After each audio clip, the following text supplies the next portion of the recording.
Oh shit, the camera.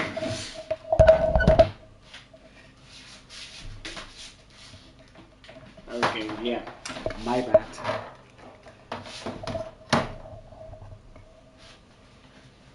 How could I forget the camera, man?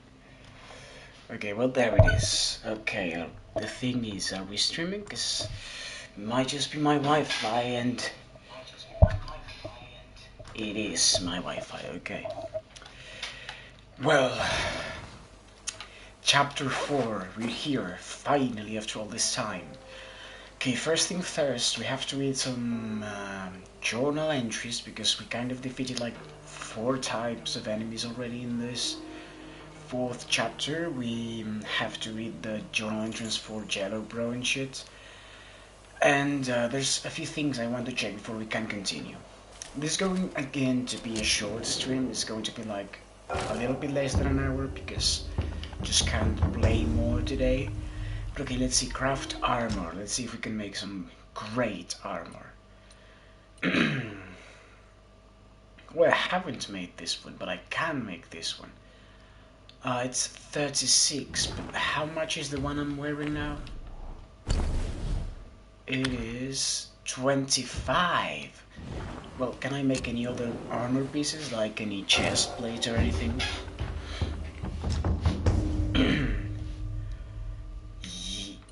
Yeah, okay. I need to find gold thread, and I only have 2. Didn't I craft anything from fine gold thread? I assume I didn't. Okay, well, I think I'm going to make the mask. Yeah. We can't for now, but we will probably be able to after we get some other materials somewhere, or maybe this is one of the things we have to play New Game Plus for, you know, so that we get some more 若是师傅那 materials. 次没亲自去化缘，也就不会引来大师兄，必能省下不少麻烦。大师兄自是不会放过这些妖精，一把火烧了他们的宅院。What a shame. 可若不是他们一心想要报复，也不会白白搭进去了小命。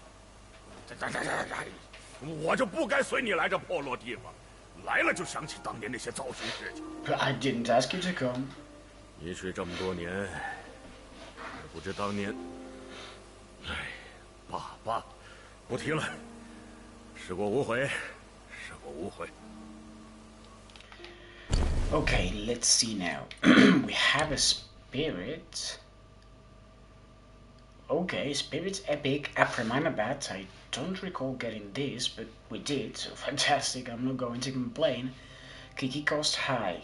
Frostblade. Take the form of Apremanabat. Leap into the air to evade attacks.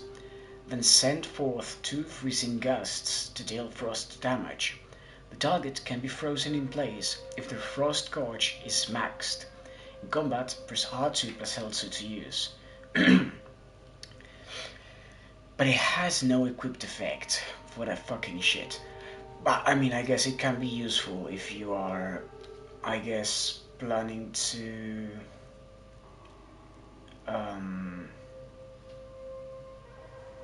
use some ice damage thing or whatever. Do I have something here? I don't know, I think it's just... I don't think it's nothing. Anyways, okay. If you're using like a froze build, could be useful, but not for me, man. Not for me. Okay, we have the 3rd relic now. The hubris nose. The nose chases fragrance just as the mind craves ecstasy. Enhances the ability to find hidden ingredients in the wild. Okay, we can choose between lingering aroma. Gains a moderate damage bonus for a short time after casting a spell. That's good. We can also get in one breath. Focus points can be charged up to 4 within the ring of fire. in order to use the Ring of Fire, I would have to get rid of Immobilize. I'm not interested in that right now. And we can also choose Hold Breath, moderately extends dodge invincibility duration. I'm gonna go with Lingering Aroma to get some more damage. Fantastic. By the way, 130 deaths so far. I think I didn't say it. So just in case I didn't. 130 deaths. Okay, self-advance. What's new here? Transformation. What transformation is this?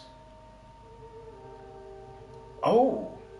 I did not know we could now transform into the monkey.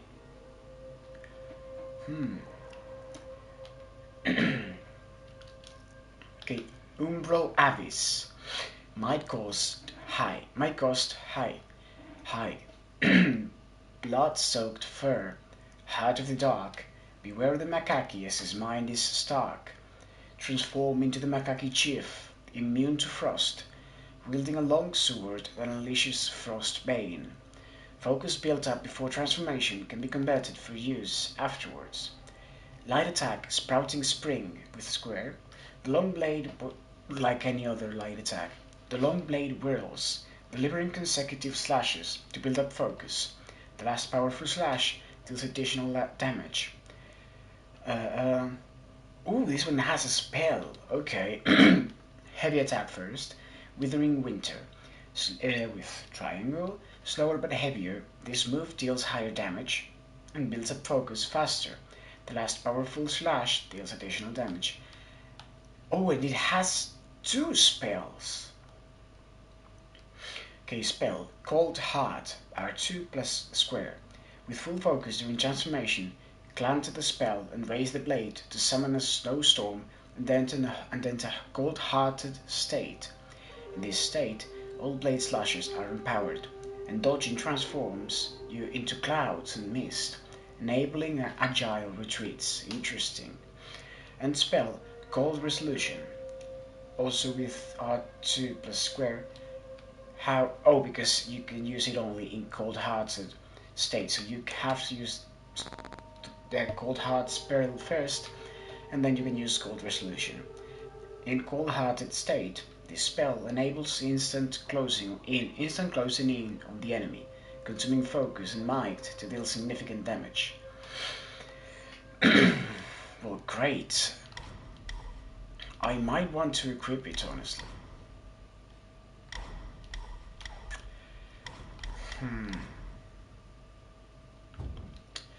Okay, but for now, if we're talking about leveling up and using our sparks, I'll save until we fully upgrade our maximum mana here. Okay, great. Well, now inventory. Yeah, we had some new items, I believe. Yeah, the legendary gold tree core, general weapon material. I don't know what weapon for, but yeah, for maybe we haven't unlocked it yet. Maybe we have, but couldn't craft it before. So another possibility. If we unlocked it now, it would have said it in the shrine. Upon the golden hill upon the golden hill there grow the trees with hearts of gold, which can be used in crafting weapons. And that's it. And yeah, now we kind of have one character, one Jaguar King, and like 4 or 5 lesser Jaguars. Okay, let's start by a character who is the Keeper of the New West. Oh, the bird. Thought we were going to get the... I knew there was one character whose portrait we would get after the fight, but I kind of was assuming it was the fat kid with the blue robe that kind of helped us. Well, didn't really help us, but the one that told us to find the 4 Buddha statues and bow to them so that we could continue through the path. But anyways, because this bird appears like once or twice in the whole chapter. But anyways, Oh, I mean, maybe this is just another form the fat kid can transform into. It could be. We can transform into different things.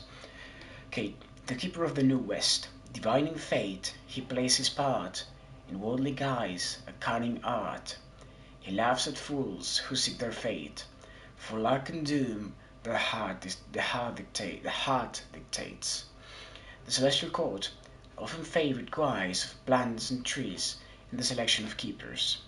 The Keeper of the New West, however, was renowned for its being a feathered deity of wind. This keeper, like others, cared not for tending the soil or sowing seeds. Instead, he had a unique penchant for divination. Though he hailed from the West, chanting sutras was not his calling. His true talent lay in the ancient art of yarrow stalk divination, where he skillfully foretold fortunes and misfortunes. The New West was flanked by the Thorn Ridge to the east and the Seven Perils Mountain to the west, which is where we are now. And the Thorn Ridge, I assume it's like the desert we were in, or a part of the desert, or just how the whole area of that desert was considered as. Both treacherous places, scarcely visited by travelers. Guarding this area, the keeper compelled every passerby to have their fortune told. Under the guise of interpreting the divination, he would set up intricate traps. Travelers, eager to avoid misfortune, would unknowingly fall into the keeper's schemes. One day, a traveler passed through, and the keeper, as usual, insisted on reading his fortune. The reading revealed a bad omen. Terrified, the traveler begged the keeper for a solution. The keeper, feigning mystery, claimed to have a secret method to turn misfortune into fortune, but it required a hefty payment. Desperate and believing him, the traveler handed over all his money. The keeper then directed him to a narrow, winding path, instructing him to proceed quickly. Following the keeper's advice, the traveler safely crossed the ridge on the mountain. Observing this, the keeper laughed and said, "The art of divination lies not in the omens, but in the heart. Where the heart leads, there lies fortune or misfortune." The tale spread, leaving everyone amazed. From then on, those who passed through felt fortunate to have their fortunes told by the keeper. Okay, there's only 5 Yaoi Kings in this chapter. I mean, I guess it's not a surprise. 4 chapters, 21 Yaoi Kings. Only 1 chapter had 6. Unless there were 4 in the first one, which I don't remember. But it's not too little. There's 12 Yaoi chiefs, so fair enough. It's enough bosses for a chapter. I won't complain, honestly. Okay, Jello Bro. Indulging in desires, I am carefree. No fears, no sorrows, just pure glee. In land of bliss, at the 8 precepts, I laugh with delight. Inherent nature blooms, a tower of light. In the west, on the peak of Mount Lingshan, 2 men sat facing each other. Clouds billowed, and the air crackled with tension. The young monk looked up at the sky, then pressed his palms together and bowed to another monk with brows yellow. "Our masters are all here, brother. Are you ready?" The yellow-brow monk smiled and returned the bow. "I have been ready for some time." The Ulambana assembly, held once every 500 years, had come to the stage of debate for graduating disciples. The young monk raised a hand, signaling his brother to ask the first question. "Tell me, brother," said the yellow-brow monk, "what is the meaning of life?" to seek truth," replied the young monk. "And what is truth? The way all things move, the primary law of the universe." The yellow-browed monk said nothing, but brought out a flower. Its petals, first drooping, gradually unfurled in glorious bloom. Gazing at the flower, he said, "Observe it. By following its nature, it undergoes such wondrous changes." He then gently sniffed the flower and said, "Every flower that blooms releases a unique fragrance. This is the essence of its life, bursting forth for its own propagation." He let go, and the flower drifted away. To feel such a moment to the fullest, that is bliss. The young monk shook his head. "A moment's pleasure leads to an eternity of pain. One will be trapped in the cycle, never at peace." The yellow-browed monk said, "On my recent journey down the mountain, I saw parents who, driven by hunger, exchanged their children for food. I saw dissolute sons of wealthy families who, consumed by lust, brought ruin to the moral order." The young monk frowned, looking at his senior brother. The yellow-browed monk continued, "I saw learned scholars who, craving glory, suppressed the dissents. I saw great generals who, thirsting for gain, massacred entire clans." The young monk remained unshaken. He said evenly, "Brother, do you not see? Those parents who traded their child for a meal will regret it all their lives. Those dissolute sons, living without restraint, died in an instant with their joy. The scholars who suppressed dissent, once they fell from power, were relieved by all. The generals who loved slaughter, they could never rest easy, undone by their own sins." The yellow-browed monk retorted, "Nonsense!" The young monk was slightly taken aback. Nonsense! Their struggle, their joy, their determination, and their pleasure, their endless cycle of sorrow and ecstasy never ceased, and never sated, said the yellow-browed monk. And this is the very source of the boundless vitality across the three realms. How then should it not be true? Should it not be true? Should it not be the true meaning of all life? And those who set themselves up as false idols, given time, their pretensions are always unmasked. They become a joke in nursery rhymes and a laughingstock in the pages of history. Brother, why do you praise the suffering of karmic cycles, as you spurn the truth of liberation and enlightenment? The yellow-browed monk said, "Brother, without joy and sorrow, what is there to enlighten?" The young monk said, "Where lies enlightenment? Is it but suffering? It is but suffering, plain and clear." The yellow-browed monk bellowed, "In pain one finds revel, and in revel, pain. Without both, there is no redemption." Okay, that makes all of the characters, Jalwai chiefs, and Jalwai kings of the third chapter. We haven't missed any so far, I believe at least. So there were only 50 lesser Jalwais up to chapter 3, so that means we've already defeated 6 of them. Okay, Wushang Lesser Guai.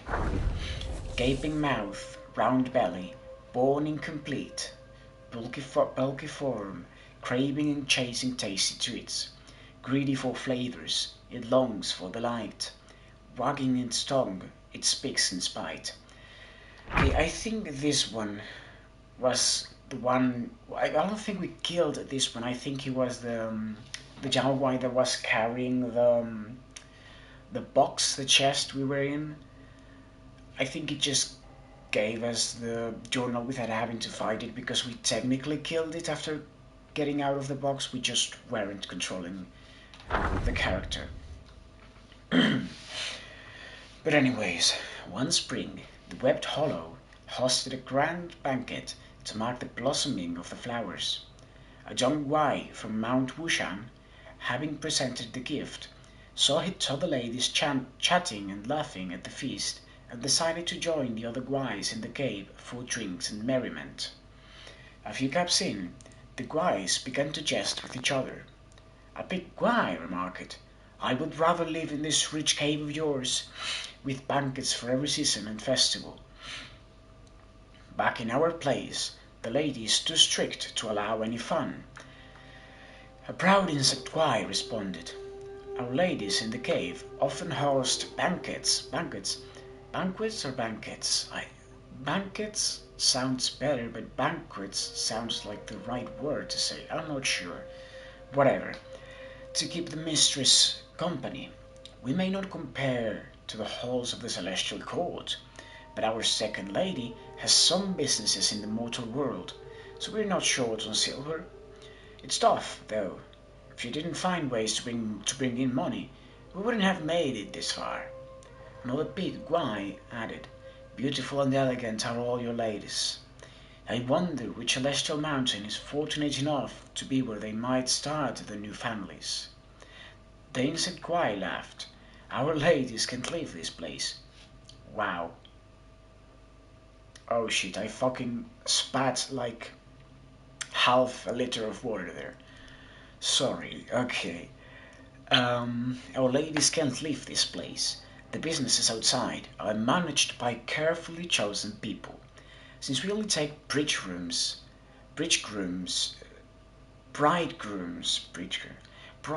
who marry into the family, the talented ones don't want to come, and the ladies don't fancy those who do. Look over there, those 4 scorpions. Their family is in decline, and their descendants are unworthy. Only one is somewhat acceptable, but not one of our ladies would marry him. Whoever gets unlucky will marry him on a fateful day, so they say." The Guais laughed heartily, enjoying themselves, when suddenly there was a shout. "Oh no, the ladies are quarreling." A panting pig Guai in charge ran over, shouting, "The mistress in the cave has lost her mind. She got into a fight with our lady over a few words from a maid, and even smashed the very gift that was brought." The Guais were all startled. The clever ones quickly wrapped some food in lotus leaves and handed it to the big Guais as an apology. "Next time, they'll make sure there's no misunderstanding. Sorry for spoiling the fun." All right. The big Guys took the food and hurriedly followed the steward out, asking, "What exactly happened?" "Who knows? It's all too odd. Every time we come, there's a commotion. I've heard their mistress is always quite muddle-headed." Okay, there really were 6 of them. Okay. Well, Puppet Spider, Bad Nose, Crooked Mouth, Sharp Fangs, Poisonous and Thick. Check the ears, cut the forehead, and the face has 8 eyes and ugly appearance. Well, that doesn't rhyme. Every single one of them has rhymed so far. I don't know why this one doesn't. Maybe it's a special jaguar, who knows. Long ago, a woodcutter lived deep in the hills. One day, he went down to the market fair and saw a puppet show. He loved it and yearned to see it again. One day, as he cut wood, he heard shouts of glee in the mountains.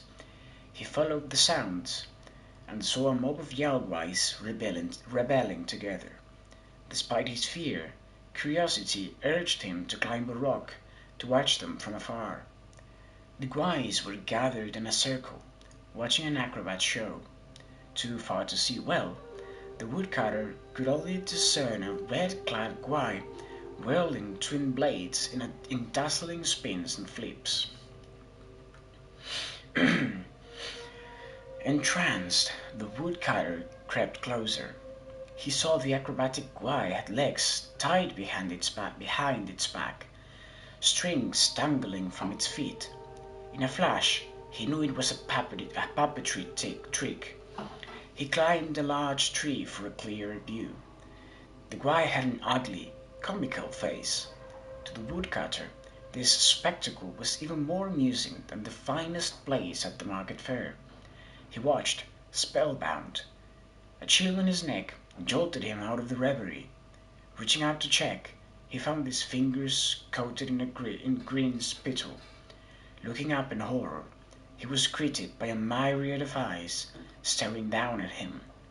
There, in the treetop, dangled a violent spider, its legs threaded with silk, tugging the distant puppet guide to and fro. The woodcutter yelped and fell from the tree. At that, the spider paused, and the gathering of Yaoguais turned as one to glare at him. Stricken with terror, the woodcutter fled and, upon returning home, fell gravely ill. No remedy could ease his suffering.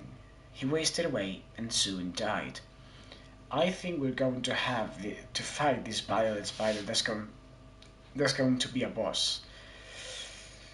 I don't like spiders, so I don't want to fight it, but at the same time, I want to kill it, so it kind of compensates.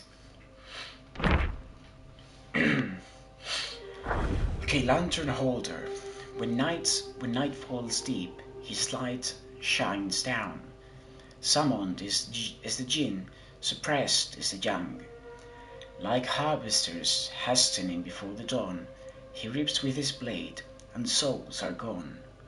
The insect wise loathed patrolling after dusk, as their instinct to chase after light made the night time perilous for them.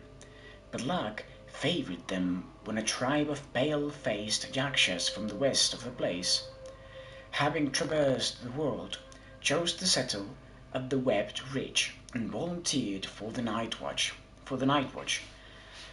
At dusk, the insect guys were only too happy to relinquish to these newcomers. The yakshas are proud and fierce by nature, turned into feral jaguars, yet they still clung to their old ways in the days they were revered. They kept to their own, with lanterns lit from dusk to dawn, and rarely mingled with the insect guys. To the latter, they were a curious sight with their merriment and banter that paid no heed to hierarchy or status. Yet, what puzzled the insect guys most was the Yaksha's bond, close-knit in joy. They'd often erupt into dispute and hurl sharp words with no restraint. One night, a quarrel broke out during a needle chatter among 4 yakshas on patrol, and their raucous noise woke the insect guys. "Why must you carry on as this?" The insect guys rushed to mediate, persuading them. Argue in one moment, charm in the next. Why not treat each other with proper respect, like we do? In an instant, the quarrel ceased, and in unison the yakshas retorted, "You are mistaken. One spat, only threw open the skirts. We grow." Another chimed in, "Exactly. When we air out our disagreements, it only makes our bond stronger." A third added, "Indeed, by having each other's backs, we've made it through a lot of tough times. Our harsh words don't mean any harm." The last concluded, "Unlike you, insect guys, we hide no secret grievances under the guise of harmony." With that, arm in arm, they departed, leaving the insect guys to dismiss the exchange with bemused eye rolls.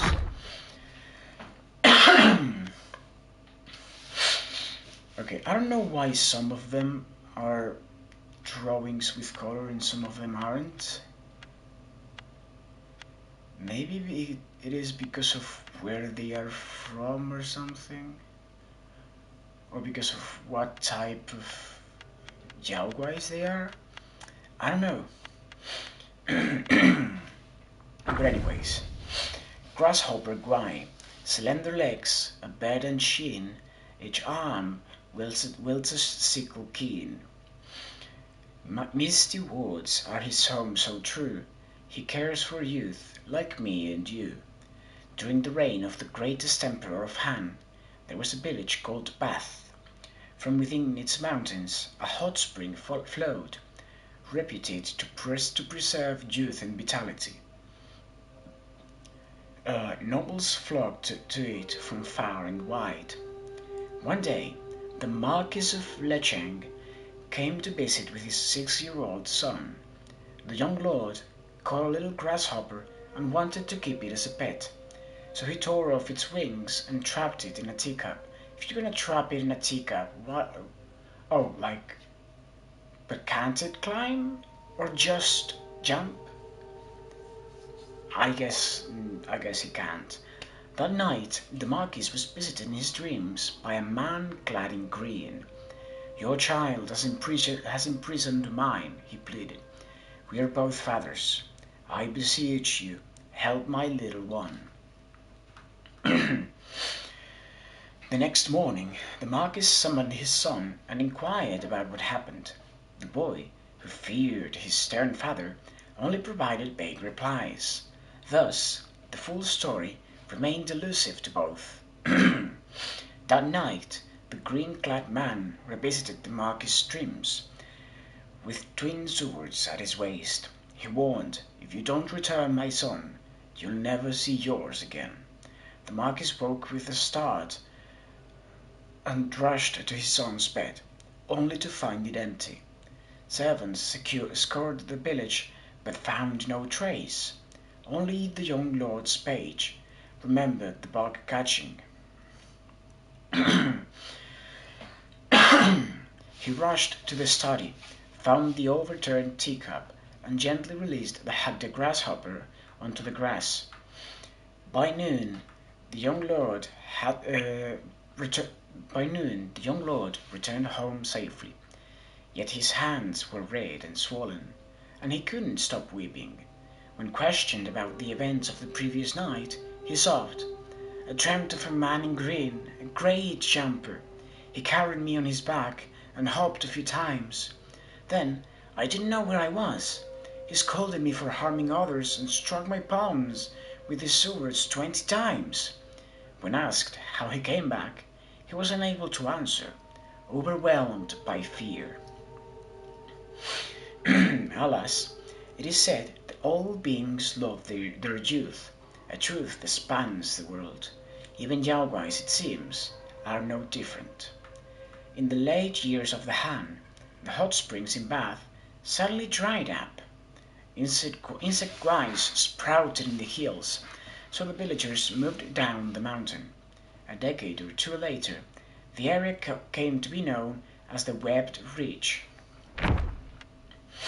Okay, the dragonfly guai fly through the flowers and willows to shoot hidden arrows. Flap your wings and ride the crooked wind. It is difficult to achieve good deeds with small wisdom, and 2s and 3s block the way. Also, it doesn't rhyme.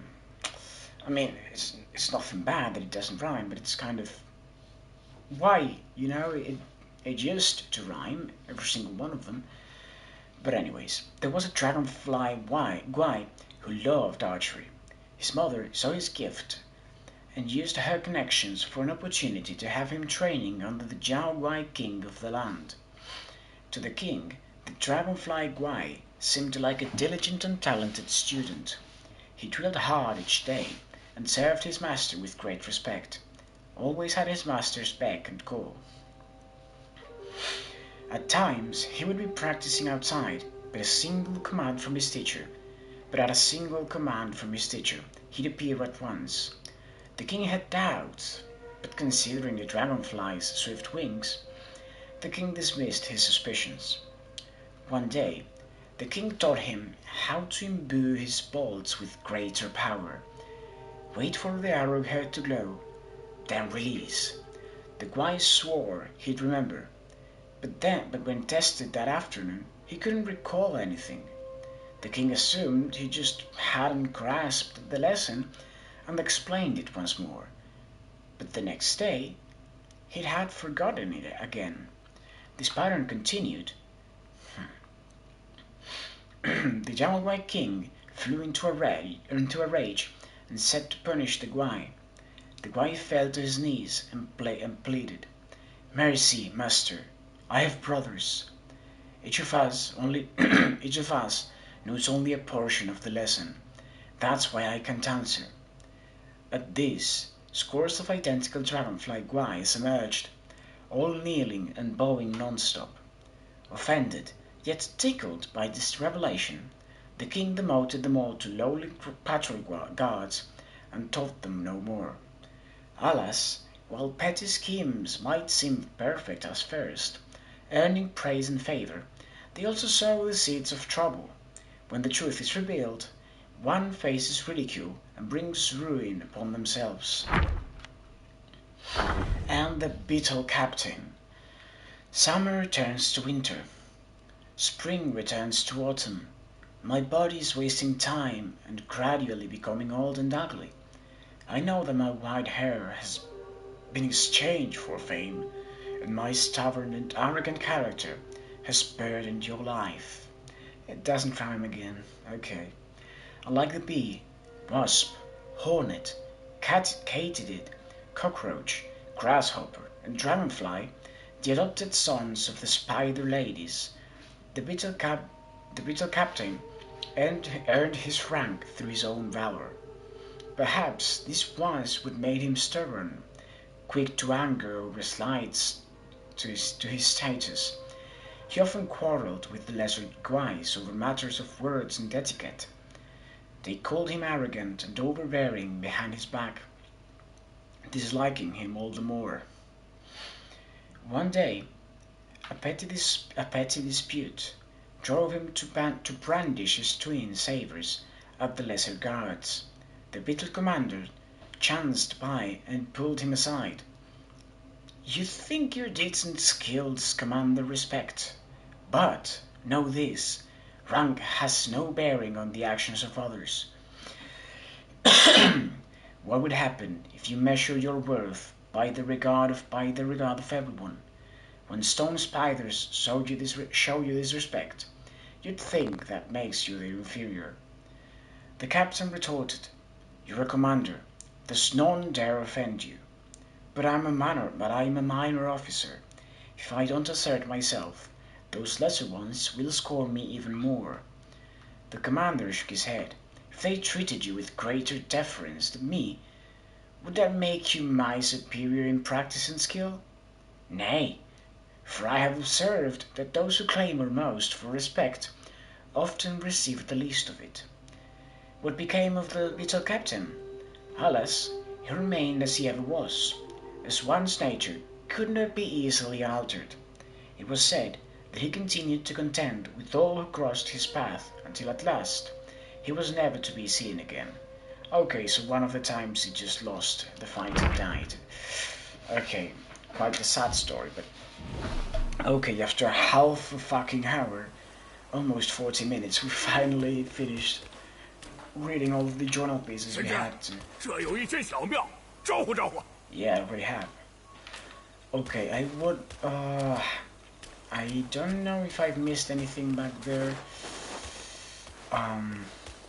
Oh shit, true. There were some missable trophies. Some of them might be in chapter 4, so I went to check for now. I don't know how I looked it up. Okay, I'll put, okay. Let's see, Black Myth, Wukong, Platinum Guide. Let's see. Okay, I think it was this one, the one I checked. Yeah, okay, where are the missables? Okay, we'll have to talk to the horse NPC in this chapter, but that's not something we have to worry about right now, because it's only missable because that's only missable if we continue to the 5th chapter. So if we get to the last boss of the 4th chapter and we haven't found it, We'll just look it up. Where's the horse in the 4th chapter? Simple. Then the old man NPC. We've already missed that chapter. We have to do it on the New Game Plus playthrough. Okay. Ooh. See. Okay. Fickle forms. There's a missable spirit. There's a missable transformation in chapter 4, which is Taoist me. Okay. Why is it missable? You must defeat this boss before defeating Duskbale at the end of chapter 4 secret area. Okay, so I assume... Okay, here are enemies in the area.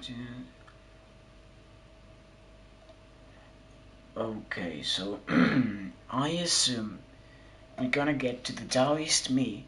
It's a character, he's going to give us a side quest, and after we complete it, we'll be able to fight it.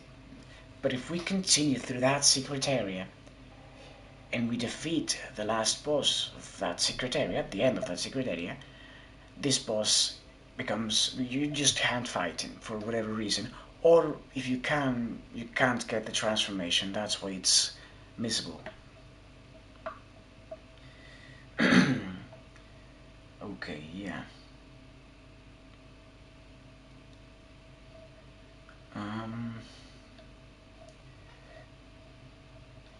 Well, the good thing is we don't have to worry. We just have to be careful. Okay, when we reach the secret area called Purple Cloud Mountain, just be careful to find him before we continue. But for now, we don't have to worry about it because the boss that makes this transformation missable is also in the same secret area. So, right, well, it's in a secret area, so it's in the same one. So yeah. Well, we are on the main path. We shouldn't have to worry about it. Okay, then what else? Not here. Here, okay. Then there's some miserable greed. Now that's from chapter 3. Okay, Mantle with Might, we can miss Venomous Arm Guard in chapter 4 during the boss fight against the Venom Taoist, because we have to destroy his arms before fighting him. Okay.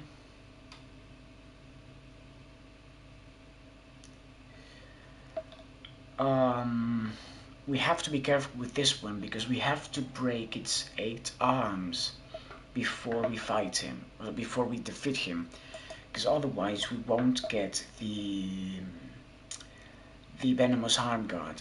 It's an armor piece, I assume. It should be. And then there's also some more things here. For Brewer's Bounty, there's a missable god also in chapter 4 from the Scorpion Lord. We must defeat him before triggering Duskbale boss fight. I think Duskbale seems to be like the last boss of this area, so this one shouldn't be a problem because we don't have to do anything more really specific. And before we finish a chapter, we find every single boss fight first, so this shouldn't be a problem. And then in Portraits Perfected, there's 2 here. Taoist me, I assume you can only... Okay, I assume you can only fight Taoist me before fighting the last boss of that secret area. And then if you fight the other boss first, the fight against Taoist me becomes unavailable because you can't get the transformation that it gives you, nor the portrait of in the journal. Its portrait in the journal. And then the Grain Immortal in the Purple Altar's quest.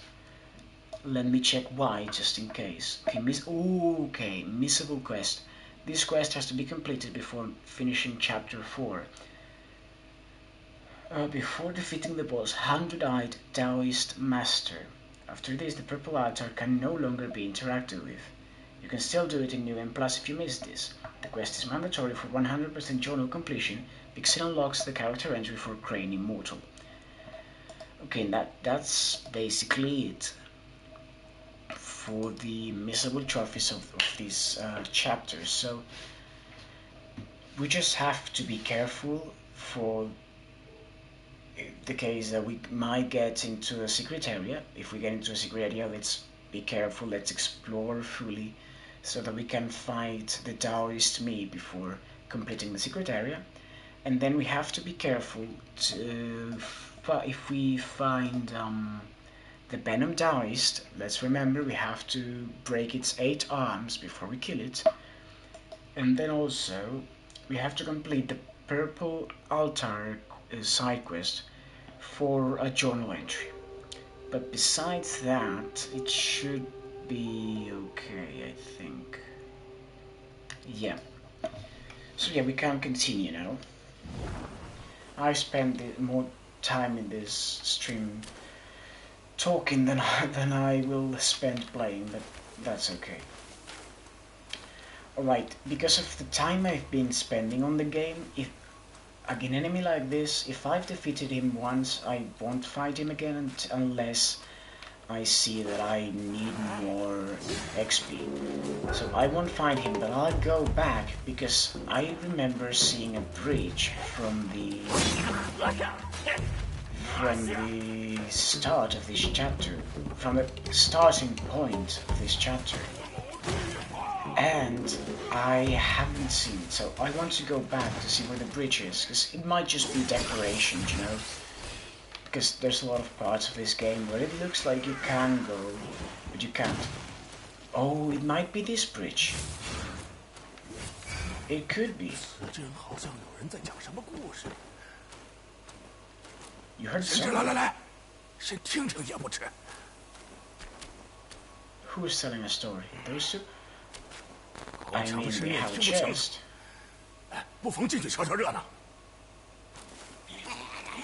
Okay, they don't want to tell us the story. Ooh, that's a new enemy, right? Yeah. Oh, we killed it already, okay.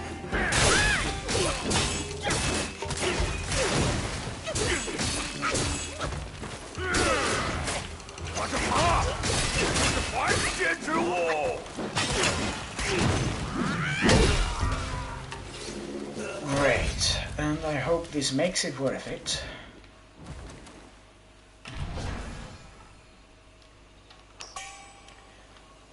You know what? Septenary hot... what? It's an item. Legendary Septenary Heartfire Pill. Reassuring medicine. Upon use, instantly resets cooldown for all spells. Spirit refined to nothingness in return. Spirit refined to nothingness it returns, and from nothingness, one finds alignment with the Tao. You know the problem with the items here is that in games like this, it's not the case of this one because you defeat most of the bosses pretty easily. You might have to fight them 3 times maybe, then you'll get rid of them. But sometimes, for example with the Gene Tiger, I fought him 30 times. If I decided to use a body warming powder for every single one of those tries, I would have to craft 30 of them. First, I don't think I have the materials. But even if I did, what a shame, you know. What would be great though is, okay, you know what, you can only equip 4, but they regenerate after you lose. Of course, they should be really expensive to craft, but at least it would make sense, it would be useful. In this case, it's just, I don't know, kind of annoying. Okay, another lesser job, right? A puppet tick. Oh, another puppet. See, this one it rhymes. Can you discern the outer guise, who cares when hidden from our eyes? When hung up high, What use retains a puppet's duns its fleeting gains? How cool does that sound? I don't fucking understand a thing about it, but it sounds great. It sounds like it has a deep meaning. I don't care about it, but it's cool, you know? Tales told of Sue's estate in Webbed Ridge, the ancestral home of the wealthy textile family in the kingdom of Suzy. Rumors claimed the statue housed vast amounts of gold and jewels. But those riches were never found. In the kingdom of Suzy lived two thieves who called each other brothers. The elder, a broad and forthright soul; the younger, the older, a broad and forthright soul; the younger, a handsome and clever spirit. Fleeing a warrant, they sought Sue's estate in the mountains as their next target as well as a hideout. For days they scoured the hills, their rations spent, and their hope lost. Weary and famished, they chanced upon a tea hut. The young thief called out, "Let's rest here. Let's rest there, brother." The elder replied, "We've seen no one for days. How could there be a tea hut?" But driven by hunger, the young one hastened toward it. The elder chased after him, pleading. They tussled until they entered the hut. Crude and dirty, it had rough log tables and stone stools. There were no patrons inside, only a hunchbacked old man with a cane brewing tea. The young thief asked, "How do you sell tea with no one around, old man?" The old man pointed to a dim village behind the hut. "This humble one lives in the hilltop village. This hut serves but to eke out my living." He then served 2 bowls of thick, strange-smelling brew. The young thief reached for one, but the elder stopped him and asked the old man, "Do you know of Sue's estate?" The old man grinned. "It lies within the village. Drink your tea, and I shall guide you there." The young thief beamed, but the elder grew warier. Yeah. He snatched the bowl from the young one. "I shall try it first." With that, he downed it in one gulp. No sooner had the tea hit his belly than he collapsed, writhing in agony. The young thief turned to the old man, only to witness his true form revealed as a hunchbacked, cane-wielding creature, its body entangled in silk.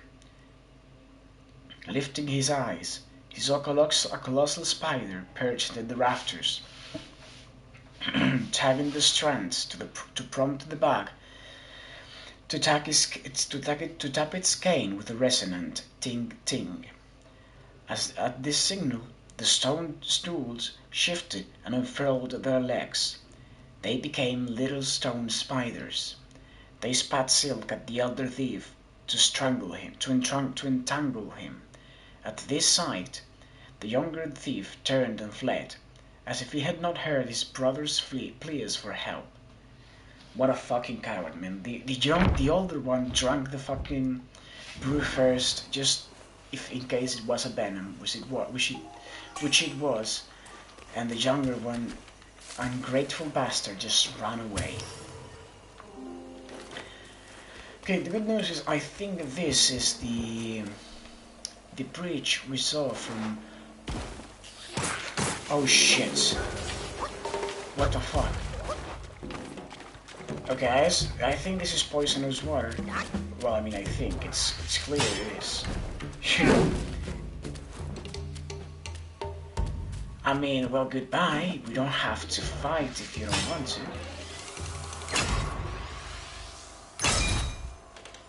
Where is it going? Okay, I should heal.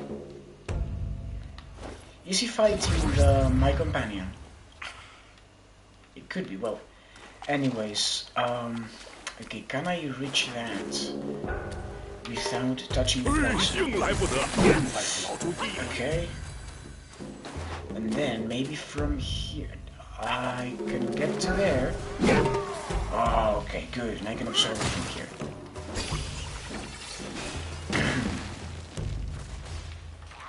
Yeah, there it is. Just as I expected. Okay. I mean, I don't think it should. No, it matters because I'm not poisoned already. I should shut the fuck up and fight the monster, and then I can talk. Okay, come here. I'm not fighting you there.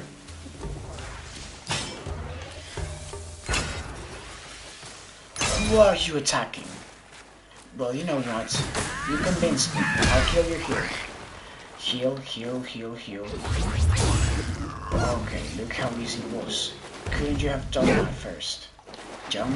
And now we are. Okay.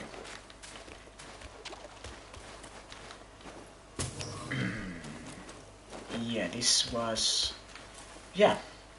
This is the bridge I saw from there, but I just didn't know there was a way to go through here. Let's just run through here. As I said, I won't fight any enemy that I've already fought, unless I lost against them, otherwise it's...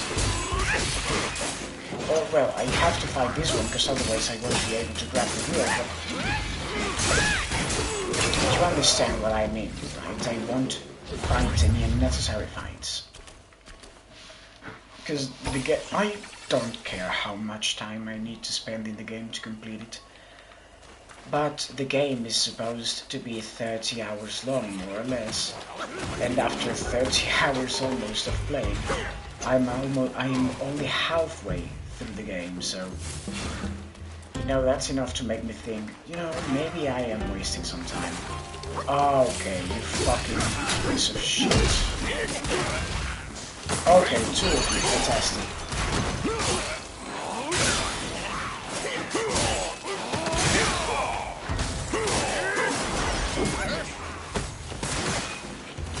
Okay, poison, that's fantastic. Isn't that lovely? Oh, you're still not dead. You are now, good. Anyone else? Why do you keep attacking? Everyone's dead. Don't worry, our enemies are dead. Okay, now.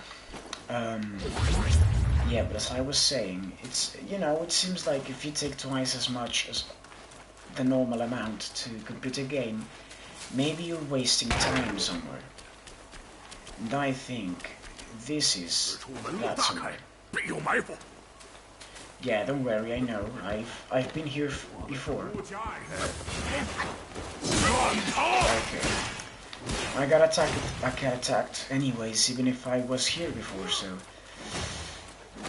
I don't know why I told you to calm down. I had this all.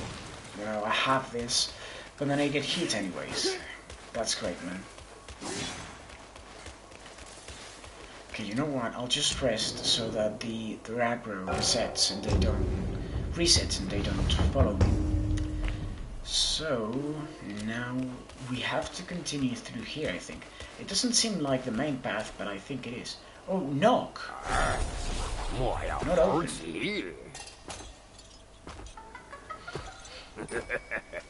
让叔叔也帮你一帮。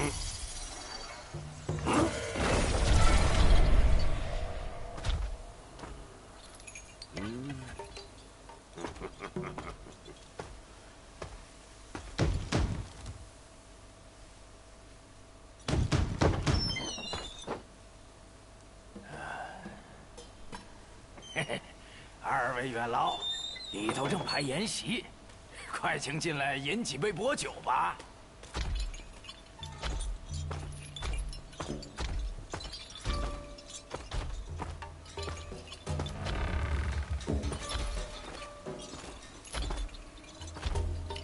I hope we get to keep this transformation.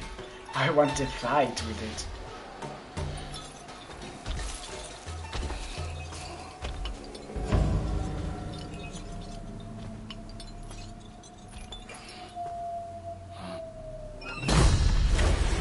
Oh, so it was an ambush. Fantastic. An ambush from who? 哟，二位贵客，怎来的这般迟？你们家夫人这次又没来吗？夫人碍于身份，不便在下界露面。但她心里一直记挂着各位，特差小的送来这份薄礼。夫人说了，盼仙姑早日康复，早日上天一续。夫人未来，实是可惜。我们可是备了一出好戏要唱，专意等了这许久嘞。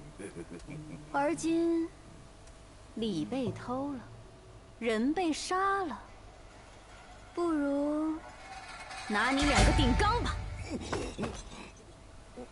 我们不过是办事的下人，奶奶这是扯什么笑话呀？猪八戒，我知你生的丑，怕见人，但也不用要，顶着另一张猪脸哄我母亲吧。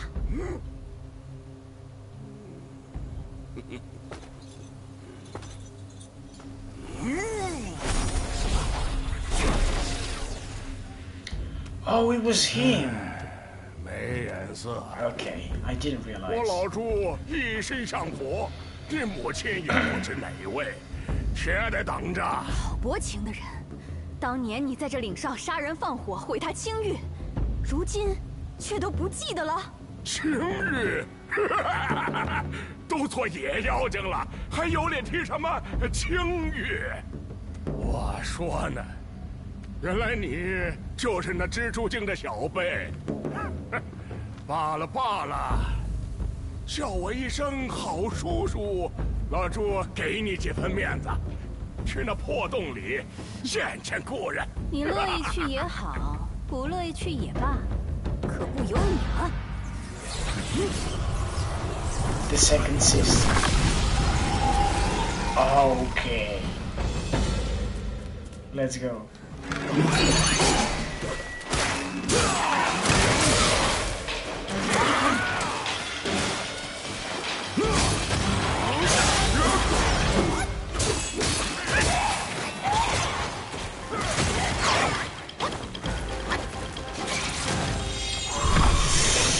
Okay, good.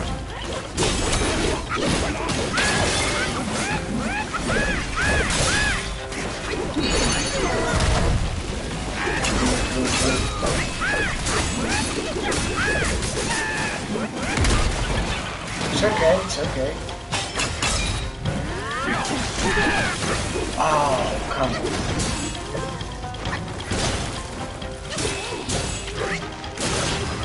Well, she chose kind of an uncomfortable place to fight.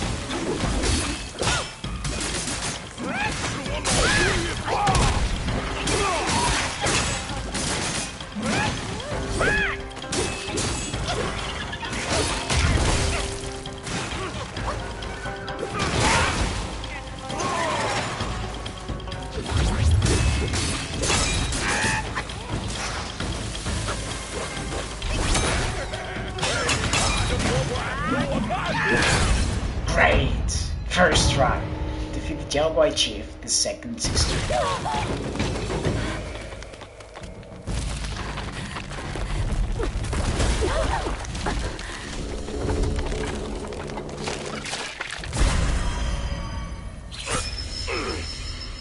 Come on, how didn't you avoid that, man?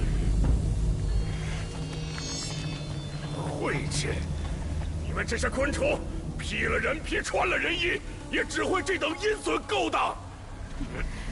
是，哪比得上你天蓬元帅光明正大？那一位的尸身，我估摸着还没凉透呢。你这就又找了只仙猴子拜作师兄了？放你娘的屁！叫你母亲早早出来求饶，叔叔我念你年少无知，留你一条贱命。实话与你说，东西就在盘丝洞里。若是怕了，就赶紧逃吧。你儿子便怕。 She's too cocky for someone who lost a 我 fight. 一次给他注评，看你们有我再去哪里藏。You could wait for me, you know. Gold tree core, fantastic. But as I said, we were going to leave the stream there, so I'm going to save the game here. And yeah, at least, you know what, at least we did a boss fight. I wasn't expecting to, considering how, you know, how I spent like 40 minutes just reading journal entries. But yeah, I'm going to save the game. Oh, we also unlocked a weapon now. We'll see in the next stream if it's great. I hope it is. I hope it's far better than the one I'm using, and also that I can craft it. That both of the things have to align for it to be good. But yeah, that's going to be on the next stream. Hopefully it'll be a longer one and we'll fight tons and tons of bosses. But yeah, that's going to be on the next stream, so until the next one, goodbye.